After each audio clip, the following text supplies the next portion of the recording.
The Gazette notice now makes it punishable for secondary school heads to charge fees higher than that prescribed by the government. That said, the implications of that directive, especially for this school calendar, cannot be overlooked, given that schools had already issued this year's fee structures.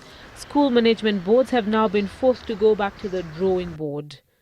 We are going to comply and try to revise our budgets. We are very much aware that we shall have some crisis. There's no provision in that fees guideline to pay BOM teachers, Board of Management teachers, formerly called BOG teachers.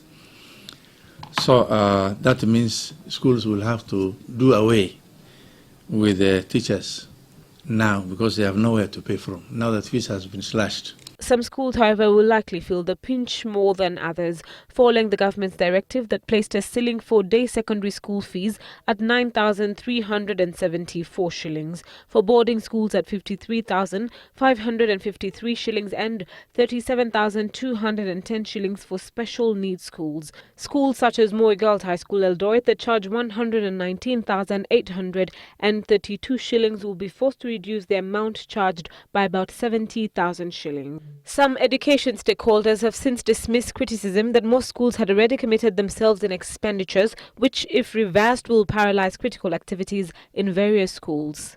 We do know, as a matter of fact, there are many schools in this country which have been charging less than the ceilings that were recommended by Kremi Muria's team. Follow, and they survive. They survive. So what makes them survive are not other schools. Another message goes to parents that it is now for them to go back to schools and let them ensure that these guidelines are followed. And it doesn't mean that now schools that were charging 30,000 now begins to charge 53,000 because that is the government cap. I think the 53,000 is just a ceiling. But schools that were charging 33,000, 34,000 should still continue charging that amount of money because they have been doing it with that amount of money. The guidelines provide that the fees will be paid in 3 phases. 50% of the total amount is to be paid during the first term, while 30% and 20% will be remitted in the second and third terms. How schools will implement this remains to be seen.